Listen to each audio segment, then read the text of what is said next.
Africa Content TV.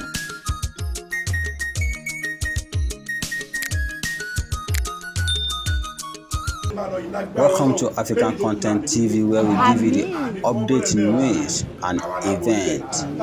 Osun Tribunal sacked Governor Ademola Adeleke. The Osun State Governorship Election Petition Tribunal has upturned the victory of Governor Ademola Adeleke at the July 16, 2022 governorship poll. The judgment was given by the three-man panel led by Justice Tetisen Kume. The tribunal is a split document of 2-1 declared that the Independent National Electoral Commission (INEC) should withdraw the certificate of return issued to Adeleke and issue the same to former Governor Adegboyega Oyetola. The majority judgment, which was read by the chairman Justice Tetisen Kume, said Oyetola scored the majority lawful vote of 314,931 against Adeleke 219,660.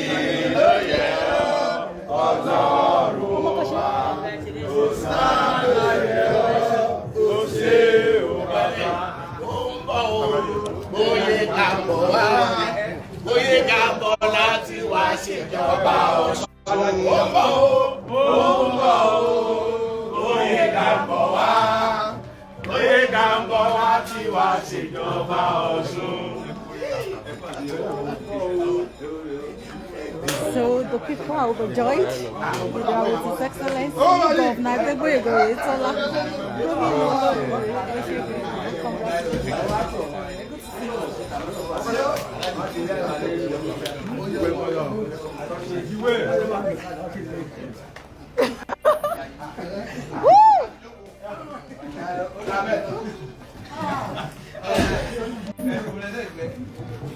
Haremo.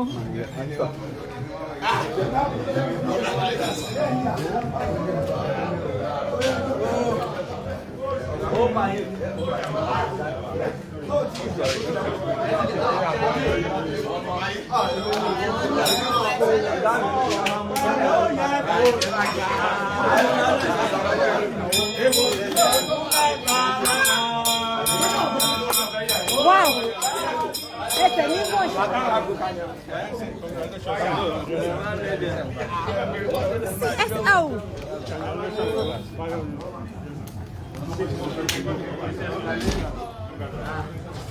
Gbàjọ́ mo ní ìdásí ṣùgbọ́n Mr. Governor lọ́kọ́ sí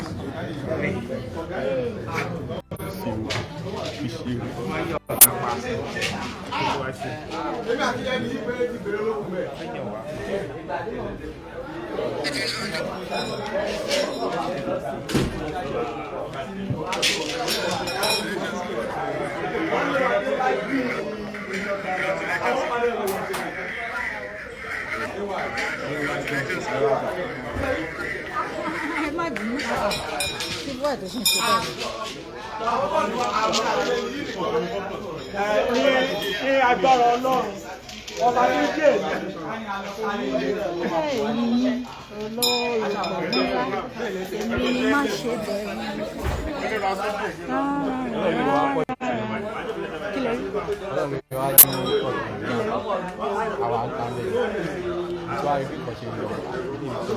àwọn kì í ti pọ̀ jù wá lọ wọn yóò kẹjẹ ká dúró torí àwọn èèyàn wa kẹrù má bà wọn kó má sọ̀rọ̀ àwọn èèyàn kan ti yọ tán lẹ́yìn kankan just èmi àtàwọn guys wa tó dúró sí bàbá wa 12 for us. Okay, threat.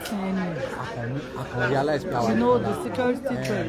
wọ́n ṣe kúrò bẹ́ẹ̀ báyìí wọ́n kàn tẹ̀lé wa yìí ó lé etí lílẹ̀ wọ́n bẹ̀rẹ̀ sí ya fọ́tò wa wọ́n ti gbé sórí àwọn platforms èmi àti chairman fọ́bàjà wọn wọ́n ti gbé sórí platform. Àṣà àdúpẹ́ safety. Àdúpẹ́ òun sẹ́yìn fún safety.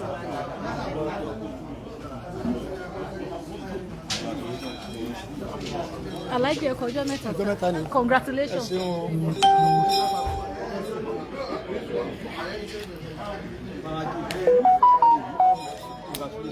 Ó ga jù.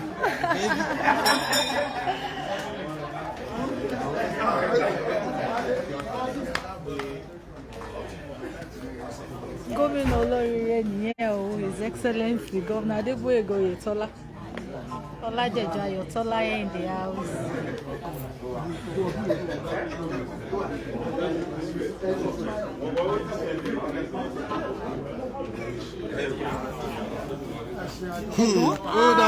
Congrats. That's all. Good to see you, sir. Thank you.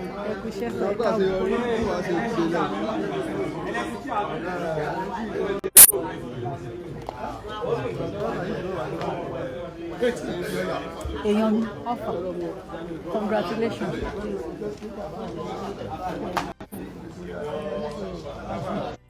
So people are trooping in to celebrate with His Excellency Governor Adegboyega Oyetola. Àwa lolóríire o. Olóríire ni wá o. Wà lóríire.